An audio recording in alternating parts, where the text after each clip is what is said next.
Yop là, bon, on parle suspension.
Là, Lyric 2027, Super Deluxe 2027.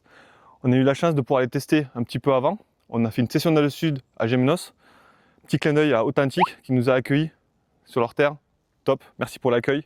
RockShox aussi, au top. On en parle vite fait. Nous, MDN, ce qu'on aime faire, c'est tester ce qu'on vend. Là, on va pas parler top pilote parce que vous savez ce que vous voulez, vous avez des testeurs, etc. Je parle pour monsieur tout le monde, le gars qui veut rouler un peu fort à la maison et qui achète son produit en magasin. Nous, ce qu'on a fait plusieurs tests là-bas. On a eu à disposition 2 techniciens de haut level de chez RockShox pour nous aider à régler les suspensions. On s'est mis à disposition, on a réglé toute une journée sur les vélos, on a roulé toute la journée sur les vélos. Ils sont arrivés à nous faire comprendre comment fonctionnaient les nouvelles suspensions. C'est une nouvelle vision un peu de la suspension chez RockShox. Et au terme de la journée de test, 1600 mètres de dénivelé positif et négatif, on était assez enchantés, on va dire. Là, on est à la maison, vous allez voir des images qui bougent. Pour ceux qui connaissent, c'est Cruet, Loire. Perso, je me suis régalé. Je ne parlerai pas du vélo. J'ai roulé sur 2 vélos, le Lapierre et le Ibis. 2 choses totalement différentes. Là, on parle on ne débattera pas sur le vélo. Qu'est-ce qui s'est passé cette année? Ils ont changé quoi? L'amortisseur. Vous allez voir sur les présentations sur Internet, ça sert à rien que je fasse des pataquès. Nouveau réglage. Ils ont amélioré le flux d'huile au niveau du rebond. Le piggy bag a été amélioré aussi. Les transferts. Au niveau de la chambre d'air, on peut tomber un manchon et changer son niveau de token, on va dire. On n'a plus de token en fait, c'est un torique qu'on fait glisser, on va choisir son niveau de progressivité. C'est beaucoup plus simple à faire, on dévisse, on change et c'est facile d'accès. Amortisseur, moi je suis convaincu, on passe entre Super Deluxe 2025 on va dire et un Vivid. On est vraiment entre deux, on va chercher du confort et la butée fin de course est vraiment, on la ressent pas dans les pieds. Là j'ai roulé un peu fort, je me suis mis des bonnes butées volontaires et j'ai pas eu aucun moment où j'ai perdu des pédales. Donc ça c'est vraiment intéressant et pareil un grip à basse vitesse, une sensibilité qui est vraiment accrue. Dans le sud pareil, dans la caillasse c'était top. Par contre, je vais vraiment basculer sur la fourche parce que c'est l'élément qui va vraiment vous changer, vous, au niveau des bras, c'est souvent le problème. On cherche du grip sur le train avant, mais on cherche aussi du confort. Et c'est souvent là où ça pêche. RockShox a revu. Cartouche hydraulique. Ils ont revu la chambre d'air. Ils ont revu le jambage. Ils ont revu le T. Il y a beaucoup de choses. Pour vous faire simple, en gros, linéaire XL. Donc c'est la nouvelle chambre d'air avec le jambage qui est un peu grossi sur le banc. On va parler grossièrement. La chambre d'air, en gros, le tube d'air, c'est un bitube. Ils ont amélioré la chambre négative, donc plus de chambre négative. Donc en gros, un meilleur déclenchement, un meilleur maintien en début, fin de course, on va dire. En gros, ils ont changé leur courbe de ressort. Donc ça, c'est top. On gagne vraiment en maintien, en confort.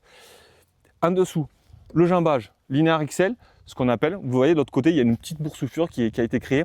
C'est pour compenser le volume de la tige d'air. Elle prend de la place dans ce jambage et du coup on a un déséquilibre entre le droit et le gauche. Aujourd'hui c'est égalisé, du coup ça permet d'avoir une fourche qui arrive à buter en fin de course. On n'a pas ce côté bout de bois qu'on avait peut-être avant.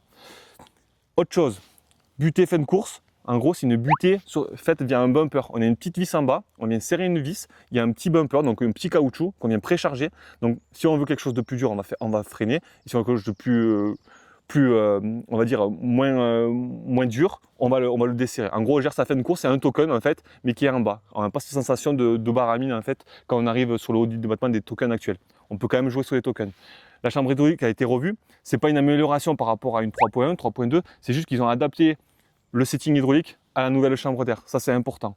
Niveau rigidité, moi perso, je la situe entre une ZEB qu'on connaissait et les anciennes lyriques. Donc, on est vraiment passé un gap confort, on n'a pas la torsion. Sur un vélo petit enduro, un vélo de montagne, là, on est sur un truc qui marche fort. Le rebond est bien géré, ça, c'est vraiment top. Et si on va un petit peu plus loin dans les chiffres, dans les choses, au niveau des plongeurs, là, on a 2 bacs de guidage. Là, vous voyez ce petit dégagement, donc on va gagner un peu de poids, mais aussi on enlève de la matière au niveau des bacs de guidage. Donc quand ça travaille, on a moins de compression au niveau des bacs, donc on libère un peu la fourche, plus d'onctuosité. On va vraiment chercher ça. Pareil, au niveau des plongeurs, sur le bas, on a une espèce d'effet balle de golf, qui sont pré-percés en fait, les plongeurs, et ça donne une meilleure lubrification d'huile. Ça, c'est vraiment intéressant. Donc l'huile navigue entre les bagues et les plongeurs. Souvent, quand vous manquez d'entretien, vous voyez des rayures blanches qui se font là. Et bien en bas, en fait, ça permet une lubrification qui est accrue au niveau de ces frictions et ça nous amène de l'onctuosité. Donc ça, plus ça, plus ça, plus ça, ça fait qu'au bout du compte, on le ressent dans les bras. Moi, ça faisait un petit moment que je n'avais pas roulé musculaire, dans le sud surtout, champ de mine. J'ai passé la journée 1600 mètres, j'ai pas eu mal au bras. C'était vraiment excellent. Donc on vous met des images qui bougent, etc. Passez au magasin, ça sera dispo. Les gars de chez RockShox peuvent vous en parler. Vous allez voir des tests de partout dans les magazines et tout. Ceux qui me demandent, c'est mieux que ci, c'est mieux que là. Non, on ne compare pas. Testez, vous allez comprendre. Bref, merci à RockShox, merci à Authentique pour l'invitation. On met des images qui bougent et on se retrouve au shop. Tchuss! Et je venais souligner quelque chose, parce que souvent ils sont dans l'ombre, mais grand merci à Guillaume pour l'invitation de chez RockShox, à Jérémy pour l'invitation, Dimitri et Xav, 2 gars qu'on ne voit jamais, qu'on n'entend pas parler, qu'on ne voit pas sur les réseaux, etc. C'est 2 gars qui développent les suspensions, qui sont à la fin de la chaîne du développement et qui vont tester avec les marques les produits pour voir si c'est validé ou pas et proposer des produits aux marques. Donc c'est grâce à ces gens-là qu'aujourd'hui on se retrouve dans le commerce avec des suspensions qui fonctionnent. Donc merci pour l'invitation, j'ai été content d'être de l'autre côté et être conseillé parce que vous savez donner des conseils, vous avez le recul, etc. Donc merci à vous, continuez votre travail, ça fait plaisir.